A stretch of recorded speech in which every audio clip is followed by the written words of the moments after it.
नमस्कार मित्रांनो, मागच्या व्हिडिओमध्ये आपण हिंदुस्थानचा जो संपूर्ण इतिहास आहे त्याची माहिती घेतोय। यामध्ये आपण आर्यांचा इतिहास पाहिला। आर्यांनी संपूर्ण हिंदुस्थानभर कसा धर्म प्रचार केला आणि कशा प्रकारे हिंदुस्थानात आपली आर्य संस्कृती स्थापन केली। त्यानंतर अलेक्झांडरची स्वारी झाली, त्यानंतर ही आपली हिंदू संस्कृती कशी टिकून राहिली, आर्य संस्कृती असून हिंदू संस्कृतीची कशी निर्मिती झाली याची संपूर्ण माहिती आपण मागच्या व्हिडिओमध्ये पाहिली। तो व्हिडिओ जर तुम्ही पाहिला नसेल तर खाली डिस्क्रिप्शनमध्ये मी त्याची लिंक दिली आहे, आय बटनमध्येही त्याची लिंक इथे आहे। तर यानंतर आपण या भागामध्ये बघणार आहोत की बुद्ध धर्माचा आणि जैन धर्माचा या हिंदुस्थानभर प्रसार कसा झाला। सगळ्यात महत्त्वाचं, ह्या धर्माचा प्रसार होण्यापूर्वी ह्या हिंदुस्थानात अशी काय स्थिती निर्माण झाली होती की ज्यामुळे जैन धर्म आणि बुद्ध धर्म संपूर्ण हिंदुस्थानभर पसरला। आता आपण बुद्ध धर्माच्या उदयाची कारणे बघूया। मागच्या भागात सांगितल्याप्रमाणे आर्य संस्कृतीची जशी उत्क्रांती होत गेली त्याचबरोबर त्यात अनेक दोषही निर्माण होत गेले। त्यानंतर दिवसेंदिवस यात श्रमेश्वर पाहुणा अनेक धर्मांची स्थापना, अनेक विचार या धर्मात पुढे येऊ लागले। मात्र धर्मासंबंधी होणारे यज्ञ या कालांतराने अनेक वाढले। यज्ञाच्या निमित्ताने अनेक पशूंचा वध होऊ लागला व कर्मपणाचे स्तोम मांजू लागले। धर्मतत्वाचा लोप होऊ लागला। यज्ञाने मोक्ष मिळतो अशी समजूत झाल्यामुळे स्वतःच्या आचरणांना ढिलाईची पर्वा न करता यज्ञविषयक कृत्यातच लोक अधिकाधिक गुरफटू लागले। म्हणजे यज्ञ केल्यावर मोक्ष मिळतो, कोणतेही पाप केलं तर त्यापासून मुक्तता मिळते, हे ज्यावेळेस लोक करायला लागले त्यावेळेस पापाचं प्रमाण वाढलं आणि त्या पापापासून मुक्तता मिळवण्यासाठी लोक यज्ञ या करू लागले। आणि वाढत्या या कृत्रिमतेमुळे ही विचारधारा कुठेतरी ऱ्हास पावत चालली आणि यामुळेच आर्य संस्कृतीचा जो मूळ तत्वांचा लोप झाला, आर्यांचा आणि आचारांचा कृत्रिमपणा या सर्व दोषांमुळे बहुजन समाजात एक प्रकारचा घुटमळणाऱ्या अवस्थेत लोकांना गौतम बुद्धांचा जन्म झाला। किंबहुना या दोषाचे निराकरण करणे हे त्यांच्या आयुष्याचे खरे कारण बनले। यानंतर आपण गौतम बुद्धांचा जो उदय कसा झाला आणि त्यांचं थोडंफार चरित्र या भागात दिले ते समजून घेऊया। नेपाळच्या दक्षिण सरहद्दीवरील प्रदेशात शाक्य नावाची लोक वस्ती करून राहत होती। त्यांच्या पूर्वेस लिच्छवी लोकांची व पलीकडे मगधांचे राज्य असून पश्चिमेत कोसल देश होता। शाक्यांची राजधानी कपिलवस्तू होती। तिथे शुद्धोनंद नावाचा राजा राज्य करीत होता। त्यास इसवी सन पूर्व 623 साली एक पुत्र झाला, तोच गौतम बुद्ध होय। त्याचे मूळचे नाव सिद्धार्थ। हा आपल्या बापाचा एकुलता एक मुलगा। सिद्धार्थ मोठा होत चालला तेव्हा त्याच्या बापाने त्यास उत्तम प्रकारे शिक्षण दिले व तो धनुर्विद्येत प्रवीण झाला। तो 16 वर्षाचा असताना धनुर्विद्येतील आपल्या कौशल्याने त्याने एक कठीण पण जिंकला होता। तेव्हा त्याचे लग्न यशोधरा नावाच्या कन्येशी झाले। पुढे त्यास राहुल नावाचा पुत्रही झाला। अशा रीतीने सर्व राजसुख उपभोग घेणारा अनुभवणारा या सिद्धार्थ वास्तविक ख्याली खुशाली दंग असायचा। पण सिद्धार्थचे मन ऐहिक बाबतीत फारसे रमले नाही। तो सगळीकडे बारकाईने पाहून विचार करीत असे। यज्ञाने मोक्ष कसा मिळतो? यज्ञात होणारे हत्या देवास आवडते का? समाज नियमातील अन्याय देवास संमत आहे काय? वगैरे गोष्टींचा तो दिवस रात्र विचार करायचा। समाधान न मिळाल्याने त्याची तळमळ वाढू लागली। शेवट असं सांगितलं जातो की एके दिवशी एका तरुणाचे प्रेत व एका महारोग्याची दशा पाहून आयुष्य हे नश्वरवादी आहे असे ठरवून त्याने सुख संसाराला लात मारली आणि अरण्याचा रस्ता धरला। या दंतकथेत तत्कालीन कारणाने त्याच्या अंतकरणात वैराग्य बांधले असे मानण्याने तो दीर्घ विचारांचा पारंपरिक होय असे मानण्याच अधिक सोयीक्त होते। अरण्यात एकांतवासात त्याने 6 वर्षे अध्ययनात व तपश्चर्यात घालवली तरी त्याची तळमळ काय शांत होईना। शेवटी तो गयेस आल्यावर एका झाडाखाली शांतपणे चिंतन करीत बसला असता एकाएकी त्यास दिव्य ज्ञान प्राप्त झाले। याच वृक्षास आजही बोधिवृक्ष असं म्हटलं जातं। त्याच्या खानाखोना अद्याप बुद्ध गयेस कायम आहेत। आजही तुम्ही कधी बुद्ध गयेस गेलास तर ज्या ठिकाणी गौतम बुद्धांना जे ज्ञान प्राप्त झालं ते बुद्ध गया वृक्ष आजही तिथे आहे। त्यामुळे बुद्ध गया हे जगातील सर्व बुद्धी धर्मियांचे यात्रेचे पवित्र ठिकाण होऊन झाले आहे।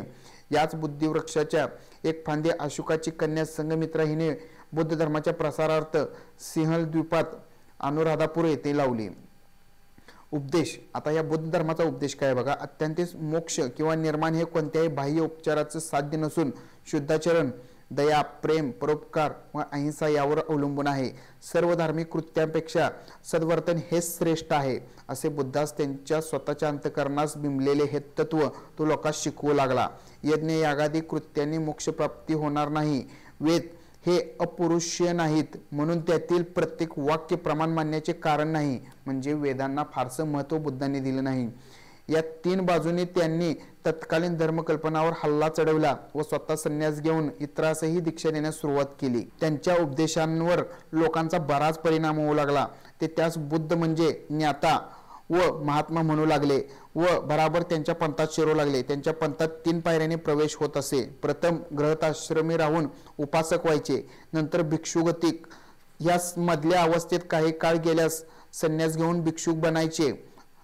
हीच मोक्षांच्या बरोबरीची बुद्ध धर्माची अत्युच्च पदवी होय. बुद्ध धर्म हा निरेश्वरवादी आहे. बुद्धीने आपल्या धर्माचा प्रसार करताना 3 गोष्टींवर विशेष जोर दिला. त्याने स्त्रियांना बुद्ध संघात भिक्षुणी म्हणून प्रवेश देण्याची परवानगी दिली व अशा रीतीने त्यांना वाटल्यास जन्मभर संन्यस्त वृत्तीने व स्वतंत्र राहण्याचा मार्ग खुला केला.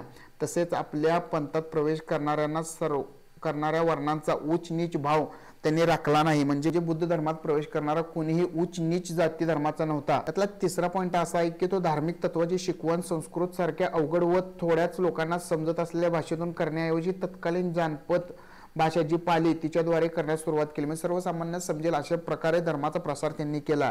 त्यामुळे त्यांच्या शिकवणीला झपाट्याने प्रसिद्ध मिळाली. त्यांनी आपल्या अनुयायांना संन्यस्त वृत्तीने राहून संघ बनवण्याचा उपदेश केला. त्यांच्यात हे चातुर्य दिसून आले. प्रत्येक अनुयायींनी बुद्ध धर्म व संघ त्रयीवर दृढ विश्वास ठेवायचा असा त्यांचा कडक दंडक होता. प्रत्येकाने आपले शील उच्च ठेवावे, संन्यस्त वृत्तीने राहावे व तात्विक विषयांचे चिंतन करावे हे त्यांच्या शिकवणुकीचे सार होय. या त्रयेस बुद्ध वाङ्मयास शील, समाधी व प्रज्ञा अशी संज्ञा आहे. स्वमत प्रचारार्थ तो ठिकठिकाणी हिंडला, परंतु हिंदूंनी त्यांच्या भिन्न मतावर त्यांचा कधीही छळ केला नाही. हिंदू धर्म किंवा आर्य संस्कृतीच्या लोकांनी बुद्ध धर्माचा कधीही विरोध केला नाही. त्यांची जी कार्य आहे ती त्यांना कंटिन्यू करू दिलं. हिंदुस्थानात इतिहासात इसवी सन पूर्व 6व्या शतकात दिसून येणारी ही धार्मिक सहिष्णुता युरोपच्या इतिहासात इसवी सनाच्या 16व्या शतकातही दिसून येत नव्हती.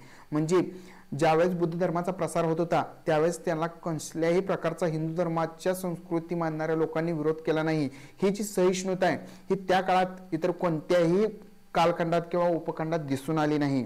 तर स्वतः गौतम बुद्धांच्या मनात नवीन धर्मस्थापनेच्या हिंदू धर्म सुधारण्याचाच हेतू प्रमुख होता. या काळात हिंदुस्थानभर जो बुद्ध धर्म प्रसार पावत होता यामध्ये गौतम बुद्धांचा जो मुख्य उद्देश हा नवीन धर्म स्थापन करण्यापेक्षा हिंदू धर्मातल्या ज्या त्रुटी आहेत त्या सारून ज्या हिंदू धर्मात सर्व कृत गोष्टी आहेत ते लोकांपर्यंत पोहोचवणे हा होता. म्हणजे कोणत्याही नवीन धर्माची स्थापना करण्याचा उद्देश गौतम बुद्धांचा नव्हता. त्यांच्या धर्मातही इंद्र, वरुण इत्यादी देवता आहेतच. तो इसवी सन 543 साली आपल्या वयाच्या 80व्या वर्षी मृत्यू पावला. भगवान कृष्ण, येशू ख्रिस्त आणि मोहम्मद पैगंबर अशा पृथ्वीवरील थोर महात्म्यात या गौतम बुद्धांची गणती केली गेली. बुद्ध धर्माचा प्रसार कसा झाला बघा. त्यांच्या मृत्यूनंतर त्यांच्या अनुयायांनी राजगृह येथे एक मोठी सभा बोलावून बुद्धांच्या सर्व उपदेशांचा संग्रह केला. त्या संग्रहात त्रिपिटक हे नाव आहे. हे बुद्धांचे पहिले अधिवेशन होय. लवकरच हिंदू धर्मापासून बुद्ध धर्मीयांची फारकत झाली व बुद्ध धर्माचा मोठ्या झपाट्याने प्रसार होऊ लागला. कर्मठपणास व सामाजिक विषमतेस कंटाळलेल्या लोकांना बुद्ध धर्माची साधी व सदाचरणावर जोर देणारी तत्वे पटू लागली. शिवाय शुद्ध आर्यांचा श्रेष्ठत्व विरुद्ध बंड करण्यास बुद्ध धर्माचा राजरोष स्वीकार करणाऱ्यास दुसरे कोणते सुलभ साधन आर्येतरांना उपलब्ध असणार. तशात बुद्ध भिक्षूंनी संन्यस्त वृत्तीने त्याचा प्रचार केल्यामुळे बुद्धांचा धर्मतत्वावर स्वार्थ त्यागाचे तेज चढले. शिवाय अशोकाधिक मनावर घेतल्यावर बुद्ध धर्मास भरपूर राजश्रय मिळाला. इतके कारण असल्यावर धर्म प्रसार झाल्यास नवल ते कोणते. वेळोवेळी बुद्ध लोक आपले धर्म परिषद बोलावून वादग्रस्त प्रश्नांना उलगडून करून सांगू लागली.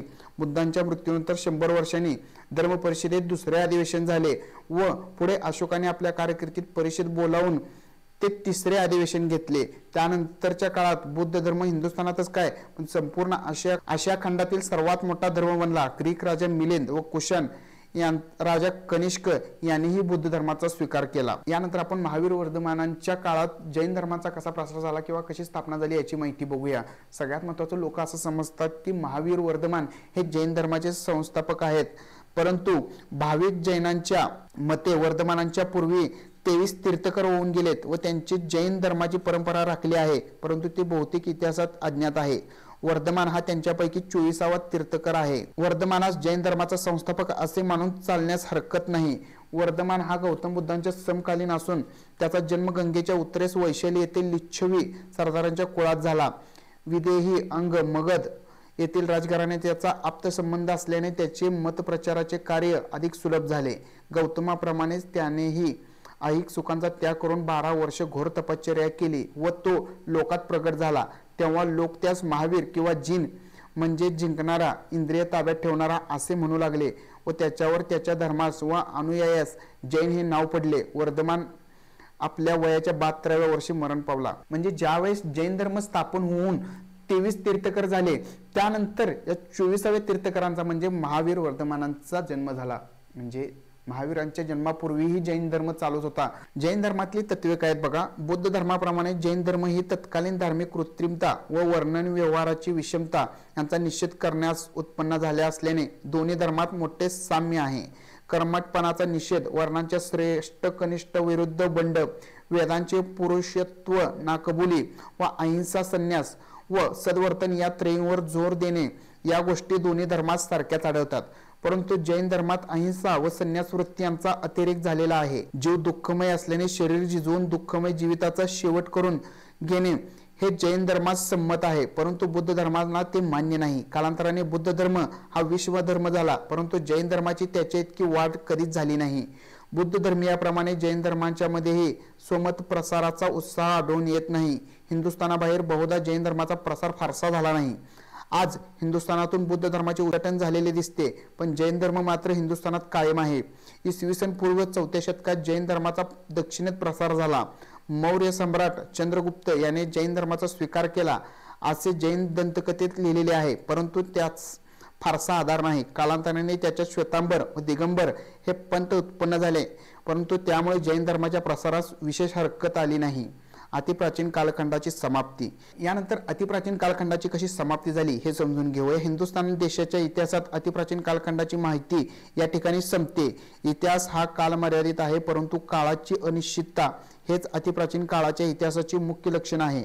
आर्य संस्कृती स्थापना, तिचे प्रसार, त्यानंतर बौद्ध धर्माची स्थापना, तिचा प्रसार आणि जैन धर्माची स्थापना आणि तिचा प्रसार हे सर्वत्र झाल्यानंतर अतिप्राचीन कालखंड आहे याची कुठेतरी समाप्ती होत गेली. आणि त्यानंतर सिकंदराच्या स्वारीनंतर मुसलमानांची स्वारी इसवी सन पूर्व 321 ते इसवी सन 1205 पर्यंतचा जो कालखंड आहे तो कालखंड आपण पुढच्या भागात बघणार आहोत. हिंदुस्थानचा हा संपूर्ण इतिहास समजून घेताना थोडाफार शब्दांची मर्यादा आणि व्हिडिओची लेंथ लक्षात घेता मला फारसं एक्सप्लेन करणं अवघड जाते. हा व्हिडिओ तुम्हाला कसा वाटतोय ते मला कमेंटमध्ये सांगत राहा. हा व्हिडिओ आवडल्यास व्हिडिओला लाईक आणि चॅनलला सबस्क्राईब करायला विसरू नका.